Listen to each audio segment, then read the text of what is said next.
Bonjour à tous, j'espère que... Hello, j'espère que vous allez bien. Moi je vais super bien, je suis très heureuse de vous retrouver dans cette nouvelle vidéo. Comme vous avez vu le titre, vous avez sans doute vu le titre. Donc aujourd'hui je vais faire un petit brunch, ouais, je vais appeler ça comme ça. Un petit brunch, je vais recevoir du monde demain. Bon, ils sont pas nombreux non plus, on va dire entre 5 ou 6, mais je préfère les recevoir comme il faut. C'est mes frères de l'église qui viennent pour me soutenir. Donc je vais faire un petit truc pour eux. Donc aujourd'hui c'est vendredi. Donc ils vont venir demain, samedi. Donc je préfère prendre de l'avance parce qu'ils vont venir aux alentours de 11h, quelque chose comme ça. Donc la matinée est assez courte parce que samedi les enfants ils sont à la maison, il faut les gérer. Donc je sais que ça va être speed. Donc je préfère m'avancer le vendredi aujourd'hui. Donc là j'ai déjà mon marbré qui est au four. De toutes les façons, vous avez déjà la recette du marbré. Ben, si vous voulez la recette et que vous ne l'avez pas vue dans mes vidéos, ben, je vais mettre ça dans le petit i juste là à côté. Comme ça, vous pouvez aller voir la recette. Donc, qu'est-ce que j'ai d'autre à dire? Voilà. Si vous êtes nouveau et que vous venez de tomber sur ma vidéo, moi c'est Fatih, je suis maman et je partage sur cette chaîne des recettes, ma vie familiale, comme aujourd'hui un petit brunch vu que je reçois des gens. Donc si vous aimez ce genre de contenu, surtout n'hésitez pas à vous abonner, à liker et à laisser un petit commentaire, ça me ferait super plaisir. De toutes les façons, je réponds toujours. Donc sans plus tarder, on passe aux recettes. J'avais dressé une petite liste. Voilà ma petite liste. Je crois que vous ne voyez rien du tout. Voilà. Donc j'ai mis... ma mère va faire les beignets. Voilà, c'est dans cette vidéo que je vais vous montrer la recette des beignets. Je vais faire des mini muffins. Il y aura quoi d'autre encore à faire? Je vais faire une espèce de... Je sais pas comment je vais appeler ça, vous allez voir. C'est fait de pain de mie avec du saumon et tout ça. Bon, très de blabla, je sais pas comment je vais appeler ça. Mais si vous connaissez, n'hésitez pas à me laisser en commentaire le nom. Parce que moi, en gros, je sais pas. Donc, je vous dis à tout à l'heure. Je commence par faire mes mini quiches. Donc je fais l'appareil, je commence par mettre du persil et je rajoute de l'échalote et je mixe le tout. Ah, je suis dégoûtée parce que mon petit hachoir s'est cassé vu que c'était en plastique. Je crois que je vais en acheter en cassable. J'ai vu ça sur Amazon. Je vais aller dénicher ça parce que j'aime trop cet hachoir. Et ensuite, j'ai rajouté 2 petites briques de crème liquide. Vous pouvez utiliser la crème de votre choix. Vous pouvez utiliser aussi la crème épaisse. Mais vu que j'avais que ça et j'ai rajouté un peu de poivre, un peu de paprika pour donner un petit goût fumé et tout ça. Et j'ai rajouté aussi du végéta. Pour la crème, je me suis rendu compte que j'avais encore un peu de crème épaisse. Ben, j'ai rajouté quelques cuillères. Et là, j'ai rajouté du fromage. Avant, j'utilisais du gruyère, mais maintenant que j'ai découvert les 3 fromages, je trouve ça meilleur et ça gratine mieux. Donc là, j'ai rajouté un peu de sel et je mélange le tout. Pour le fond de mes mini quiches, je vais utiliser des tortillas. Pour ma part, j'ai acheté ça à l'Exotique. Je trouve que c'est moins cher par rapport en grande surface. Ben, je vais découper mes mini cercles comme ça avec mon emporte-pièce. Vous pouvez utiliser un verre ou je ne sais quoi. Et ensuite, je vais mettre un peu d'huile au fond de mes moules. Et ensuite, je vais poser mes tortillas.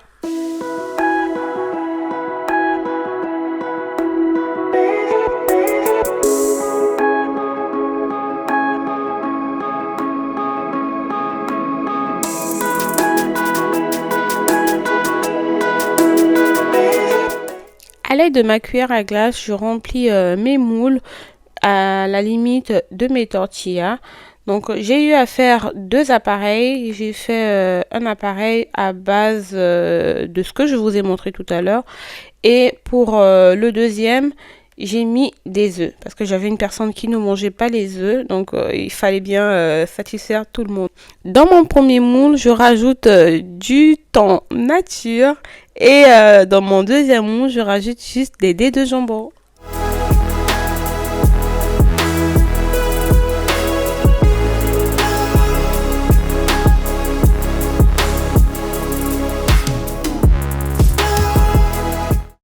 Pas de gaspillage. Pour les chutes de tortilla, ben, je les mets quand même dans mes moules.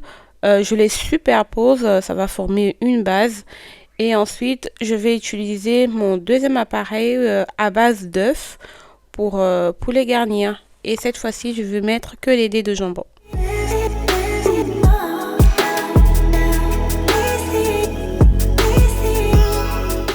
Vu que j'ai essayé les deux recettes, ben, je préfère celles aux œufs. Elles sont plus fermes. Mais l'autre, c'est bien parce que c'est sain, c'est moins calorique. Et ça va au four pendant 12 minutes à 180.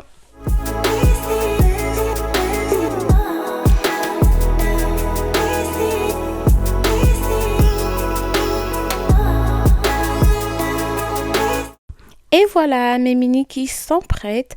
Je vais juste prendre une petite paire de ciseaux et je vais découper les petites chutes du haut de la quiche qui dépassent. Et c'est parfait, en tout cas c'était délicieux. Au même moment, mon cake est sorti du four, il était délicieux. En tout cas, ça sentait trop bon. Je vous mettrai le petit i, vous irez voir la recette. Deuxième recette, donc en tout cas j'ai choisi des trucs très simples. Donc je vais faire la crème aujourd'hui et le pain toasté je vais faire ça demain. Donc je vous montre la recette. Pour ma recette, j'ai utilisé deux fromages différents. J'ai utilisé le fromage nature. Vous pouvez très bien utiliser la vache qui rit ou un autre fromage. Et le deuxième fromage, c'est un fromage à l'ail et aux herbes. Donc là, moi, j'ai pris la moitié de chaque fromage. Vous pouvez faire comme vous le souhaitez. Moi, en tout cas, c'était au pif. Et puis, j'ai mélangé le tout, j'ai assaisonné. Vous mettez les assaisonnements que vous voulez. Moi, par contre, j'ai rajouté un peu de poivre, la moitié d'un demi-citron et j'ai rajouté un peu de sel. Et j'ai mélangé le tout. Je trouvais qu'elle était trop épaisse, ma crème. Du coup, j'ai rajouté environ une cuillère à soupe de lait. Et j'ai mélangé le tout, c'était parfait. Et ensuite, j'ai pris une poche à douille, j'ai rempli ma poche à douille et c'est allé au frigo jusqu'au lendemain pour pouvoir faire le montage de mes petits pains.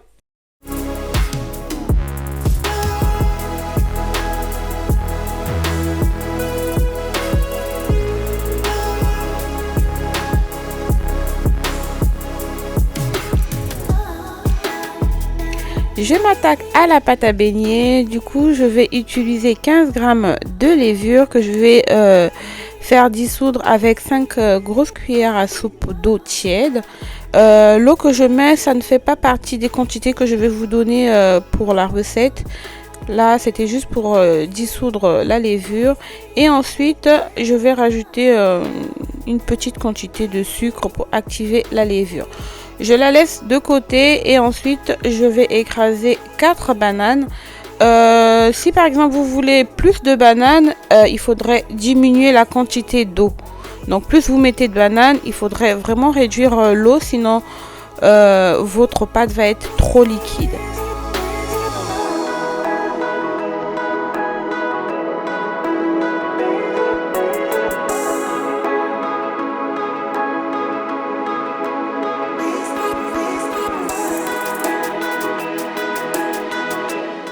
Ma levure c'est dissous, donc je vais la rajouter dans un saladier et je vais rajouter les 4 bananes écrasées. Je mélange le tout et ensuite je rajoute 100 g de sucre. Si vous aimez vraiment sucré, vous pouvez rajouter la quantité de sucre que vous voulez. En tout cas, moi, j'aime pas trop sucré, donc je mets que 100 g. Et ensuite, je vais utiliser 500 g de farine que je vais rajouter progressivement et une demi-cuillère à café de sel. Ma pâte commence à s'épaissir, du coup je vais laisser le fouet, je vais utiliser ma main et je vais continuer à travailler ma pâte et cette fois-ci je vais rajouter 215 millilitres d'eau toujours tiède, mais je vais la rajouter progressivement comme vous voyez dans la vidéo. Je rajoute de l'eau, je rajoute ma farine pour avoir la bonne consistance. Ma mère m'a appris à faire ma pâte à beignet au pif, donc c'était avec mes doigts. J'étais vraiment en contact avec la pâte, donc je savais la pâte devait avoir quelle texture. Donc la quantité de farine, c'était par rapport à ce que je voyais. C'est un peu comme la pâte à crêpes, donc moi, en général, la pâte à crêpes, je la fais vraiment au pif. Donc là, j'ai été obligée de vraiment tout peser pour vous donner la bonne recette.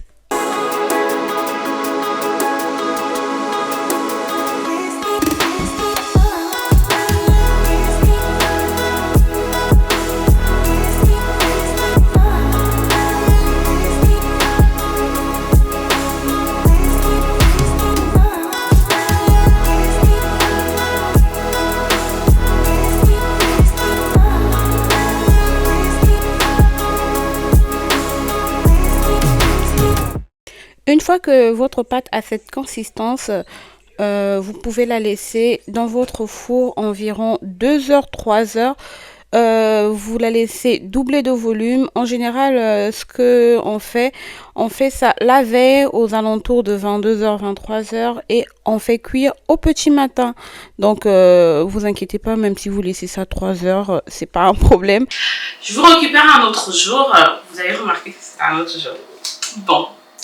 Du coup, je vais continuer la recette. J'avais déjà fait la crème hier. Donc, aujourd'hui, je vais faire le montage. Vous avez vu comment je me suis coiffée?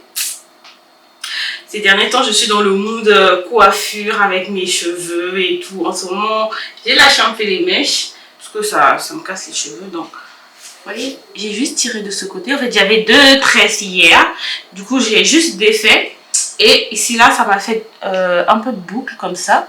Donc, j'ai plaqué et puis j'ai mis un petit donut. Non, pas un petit, hein. J'ai mis un gros donut derrière que j'ai acheté à la beauté du coiffeur. Vous pouvez aussi très bien trouver ça sur Shein ou Amazon.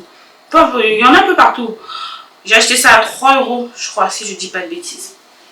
Donc voilà, c'est tout. Je parle beaucoup. Donc les beignets hier soir, elle va faire cuire les beignets une fois que nos invités sont ici. Comme ça, ils vont manger ça chaud. Parce que moi, les beignets froids, j'aime pas. Donc voilà, je vais m'attaquer au pain. C'est parti. Pour commencer la recette, je vais utiliser un pain de mie sans croûte.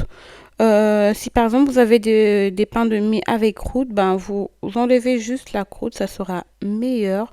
Et ensuite, je prends le reste de mon fromage à tartiner. Je tartine mes tranches de pain pour avoir un peu plus de gourmandise. Donc, vous étalez votre fromage sur toutes les tranches de pain et ensuite on va les découper.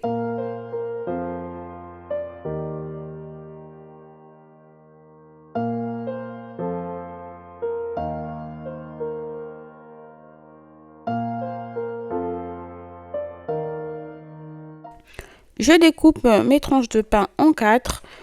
Moi, c'est juste parce que je voulais les faire tout petits, que ça soit vraiment des amuse-bouches. Sinon, vous pouvez découper vos pains en 2.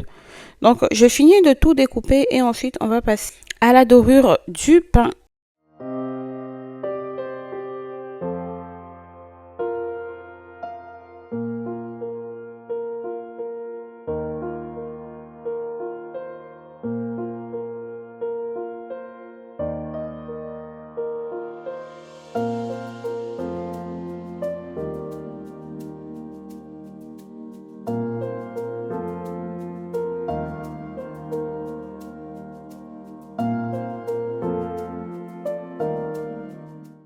Dans une poêle bien chaude, je vais mettre un filet d'huile et ensuite je vais disposer mes petits pains.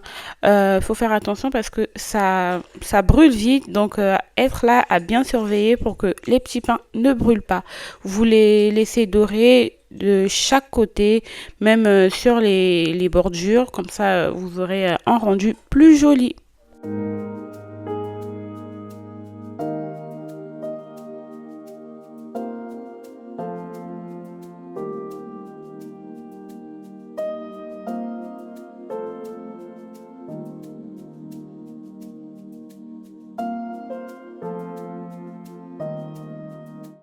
sur mon papier sulfurisé que j'ai eu acheté sur Shein. En tout cas, il est beau. J'aime trop les dessins. Ça fait un peu dans les restaurants des années 80. Vous trouvez pas? Donc, je dispose mes petits pains et ensuite, je prends ma crème. Hier, par contre, j'avais oublié de mettre le petit embout pour former ces jolis dessins. Donc, n'oubliez pas, rajouter le petit embout. Bah, si vous en avez pas, pas grave. Vous découpez juste votre poche à douille. Le petit bout, je l'ai acheté chez Action. Et dans l'emballage, il y a plusieurs différents embouts. Donc, c'est très pratique pour ce genre de choses, pour la pâtisserie et tout ça. Donc, je finis de mettre ma crème et ensuite, je vais découper mon saumon. Bah, vu qu'il me restait aussi du temps, je vais y rajouter parce que les gens qui venaient chez moi, ils n'étaient pas trop viande. Donc, voilà pourquoi je suis vraiment partie sur du poisson.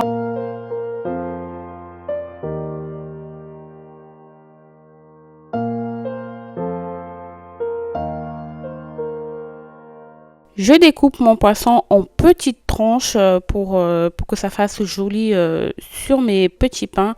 Donc j'émiette bien et ensuite je vais disposer mon saumon. Ben, je vais faire une partie saumon vu que j'ai plus de saumon que de thon. Donc je vais faire deux lignes de saumon et ensuite la troisième ligne, je mettrai du thon.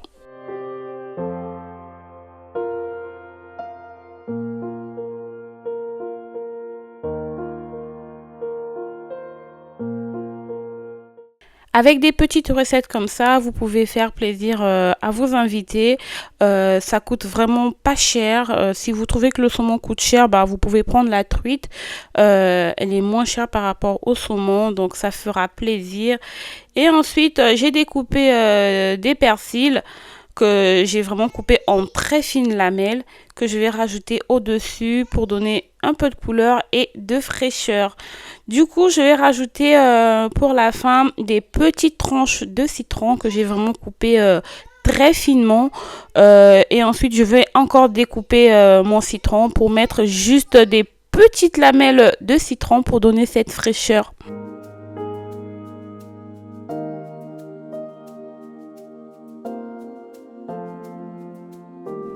Et voilà mon assiette, en tout cas c'était joliment présenté et c'était délicieux.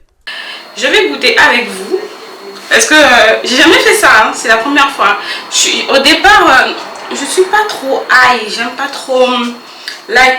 Parce que le fromage à tartiner là, quand tu sens vraiment qu'il y a le goût de l'ail. Donc moi j'aime pas trop l'ail cru comme ça, donc j'osais jamais associer ça tout cru comme ça. Donc je vais goûter. Je vous dis que depuis que j'ai fait ça, j'ai pas goûté, hein, je vais vous dire.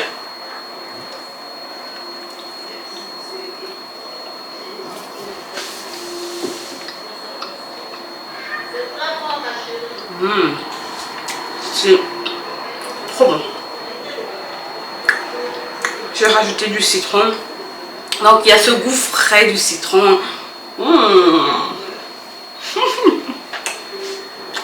Essayez chez vous. Voilà. Là il est quelle heure? Attendez, je vous dis. Il est 12h43. On a fait la pâte hier soir aux alentours de 23h. Donc là, je vais mettre ça au réfrigérateur vu que ma mère va pas cuisiner ça maintenant. Donc vous pouvez très bien garder votre pâte au frigo si vous n'utilisez pas maintenant. Dans une casserole bien chaude, j'ai utilisé 1 litre d'huile et j'ai mis mon feu à 7, à savoir que mon feu le plus fort c'est 9. Donc si vous augmentez trop la température, vos beignets vont cuire à l'extérieur mais pas à l'intérieur. Donc pour mettre ma pâte dans l'huile, j'ai utilisé une poche à douille. Moi je trouve que c'est vraiment beaucoup plus simple que de faire à la main. Donc j'ai fait mon trou moyen. Donc si vous voulez avoir des beignets plus gros que ça, ben, il suffirait de faire un plus gros trou au niveau de votre poche à douille. Donc à l'aide d'un ciseau, vous découpez et vous aurez des belles boules comme ça. En tout cas, c'était délicieux. Ils ont trop aimé. Et moi, j'ai trouvé que c'était pas très sucré par rapport à ce que même moi j'aime. j'ai trouvé que c'était pas sucré. Du coup, j'ai rajouté du sucre juste en haut. Mais vous, je vous conseillerais de rajouter un peu de sucre dans votre pâte. Il me reste encore un peu de pâte à baigner. Du coup, je vais conserver ça dans mon réfrigérateur. Je peux utiliser ça le même jour ou le lendemain ou même 2 jours après, au moment où il se garde dans le réfrigérateur. Vous avez été nombreuses à me demander la recette des beignets. Les voici. En tout cas, j'attends vos retours. Est-ce que vous avez réussi votre recette ou pas? Est-ce que c'était bon? Donc là, moi, je dresse mes assiettes. Ils sont déjà arrivés. Du coup, j'ai rajouté des olives, un peu de saucisson sec, des cacahuètes. Ils étaient trop contents. Et puis, ils ont dit quand ils partent ailleurs, bah, ils sont pas reçus comme ça avec des petites gâteries comme ça. J'étais trop contente. Ben, j'espère que vous allez refaire les recettes chez vous et surtout n'hésitez pas à me laisser des petits commentaires. La vidéo touche à sa fin, j'espère qu'elle vous aura plu. C'était une petite vidéo, j'avais cette envie de partager ça avec vous. En tout cas, si vous avez aimé, n'oubliez pas de vous abonner, de liker et de laisser un petit commentaire, ça me ferait très très plaisir et ça va booster ma chaîne. En tout cas, si vous avez d'autres idées par rapport à ce que je vous ai proposé, n'hésitez pas à laisser un petit commentaire. Et si vous avez déjà eu à associer ce genre de mélange, dites-le moi en commentaire. Sur ce, je vous fais plein de bisous. On se dit à une prochaine vidéo. Ciao!